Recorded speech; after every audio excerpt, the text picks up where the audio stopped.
जय जगन्नाथ दर्शक बंधु मु ज्योतिर्विद पंडित राकेश कुमार दास शर्मा आपण माननकु मोर भाग्य ज्योतिष केंद्र चैनल को स्वागत जनाउछि। जदि आपण माननकु मो द्वारा प्रस्तुत हेउथिबा विषय वस्तु गुडी का भल लागुछि तेबे निश्चित भाबरे मोर एही भाग्य ज्योतिष केंद्र चैनल टी को लाइक करंतु, सब्सक्राइब करंतु, बेल आइकन दबांतु एवं आपण माननकर मतामत कमेंट बॉक्स में प्रदान करी शेषर वीडियो टी को शेयर करंतु। तेबे आसंतु जानिबा कोन आज विषय वस्तु रहिछि। जेतेबेले आमे जेकोसी ज्योतिष पाखो को जाऊ आमर जातकटीए गणना करिया पई जदि आमर जातकरे कोनसी प्रकार असुविधा थाए बा कोनसी ग्रह पीड़ा रही थाए तेबे आमको सेमाने विभिन्न प्रकार प्रतिकार कहि थांती एवं सही प्रतिकार आमे करि थाउ ता द्वारा आमे उपकृत होई थाउ एवं ग्रह पीड़ा रो मुक्त होई थाउ। तो से प्रतिकार कहिले कोन केतेक स्थान रे पूजा पाठ रे व्यवस्था दिया जाई थाए, केतेक स्थान रे आपनकर ताबिज हो किंबा डेउरिया हो किंबा कवच सही स्वरूप जहा प्रतिकार ताहा दिया जाई थाए एवं किछि समय आपण माननकु ग्रह रत्न धारण करिया पे कुहा जाई थाए। तो एहा व्यतीत मध्य आउ गोटे बड़ प्रतिकार हेउछि कोन केउ ग्रह पई आपण कोन दान करिले से ग्रह पीड़ारु आपण मुक्त होई परिबे, से ग्रह पीड़ारु आपण रक्षा पाई परिबे। कारण दान गोटे ए प्रकार जिनिस जहा अनेक दुख कष्टरू आपण को मुक्त कराई थाए, अनेक दुख कष्ट आपणकर दूरीभूत कराई थाए जदि आमे दान करि थाउ। कारण दान द्वारा जो व्यक्ति को आपण दान करूछंती जई तांकर आशीर्वाद आपणक ऊपर रहिला तेबे निश्चित भाव रे आपणकर जीवन जापन सुखमय हेबो, अनेक गुडाय ग्रह पीड़ारु आपण मुक्त होई परिबे। तो सेई जो दान कथा मु आज कहिबी केउ ग्रह पई आपण कोन ग्रह विप्र को दान करिवे, केउ सब द्रव्य आपण दान करिवे। एठी आउ गोटे कथा कहि रखुची मु जेते बेले आपण जेकोसी व्यक्ति को जहां भी दान करंतु ना कहीं गोटे कथा मन रखिबे जो द्रव्यटा में जहा को देबु प्रथमतः ताहा श्रद्धार सहित दबा दरकार, विश्वासर सहित दबा दरकार।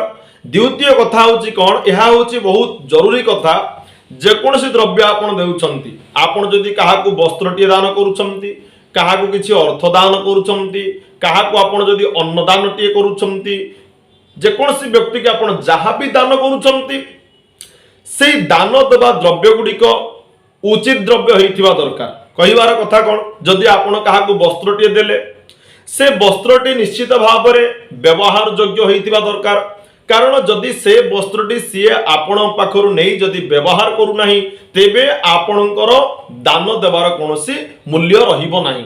तेणु जो द्रव्य जहा को दान दउछंती से द्रव्यटी सीए नहीं जदि व्यवहार करूछि तेबे निश्चित भाव रे आपणकर ग्रह पीड़ार आपण मुक्त होई परिबे एवं दान दबार जो प्रपोजल रे आपण दान देउछंती जो उद्देश्य रे आपण दान देउछंती सेही दान दबार जो सार्थकता आपण पाई परिबे।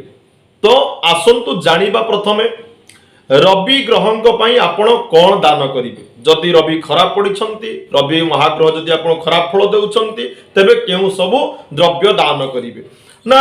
रविंक पई प्रथम कथा होची कोन रत्न हिसाब रे आपण माणिक्य रत्न दान करंतु। ग्रह रत्न होची माणिक्य, माणिक्य दान करिवे, ओटा दान करिवे, 100 बत्सा धेनु अर्थात कोन नाली रंगर गाई सहित बाछुरीटिए दान करिवे, नाली रंगर वस्त्र दान करंतु, गुड़ दान करंतु, सुना सुवर्ण किंबा तंबा, रक्त चंदन काठ एवं रक्त पद्म एई सब द्रव्य आपण रवि ग्रहंकर दश शांति निमित्त दान करंतु। तापर जानिबा चंद्रंग पई, चंद्र पई कोन दान करिवे रौप्य पात्र अर्थात रूपार गोटे थाली हेउ बा रूपार गोटे गिना हेउ जेकोसी रौप्य पात्रटी हेइथिबो एवं से रौप्य पात्र आपण तंडुळ कहिले चाउळ तेणु अरुआ चाउळ पूर्ण करि दियंतु रौप्य पात्र रे एवं धवल कर्पूर जहां में व्यवहार करू कर्पूर से कर्पूर मुक्ता कहिले मोती गोटे, श्वेत वस्त्र 4 गोटी आपण वृषभ दान करिवे किंबा सक्षम अनुसार गोटे वृषभ दान करिवे, रूपा किछि दान करंतु, घृत पूर्ण कुंभ अर्थात घिय पूरण करी गोटे कलशटीए हेउ किंबा जहां ढाल बोली कहउचंती तो से घृत पूर्ण कुंभटीए दान करंतु। ये होउची चंद्रंकर द्रव्य। तो आज आमे जानिले रवि आ चंद्र पाई केउ सब द्रव्य आपण दान करिवे। जदि वीडियोटी भल लागिथिबो तबे निश्चित शेयर करंतु। कोनसी कथा को जदि बुझी पारि नथिबे तबे मते आपण जोगाजोग करी सेही कथाटी आपण बुझी पारिबे एवं आपणकर समस्त समस्यार समाधान माध्य नै पारिबे। विदाय दियंतु। जय जगन्नाथ जय जगन्नाथ जय जगन्नाथ।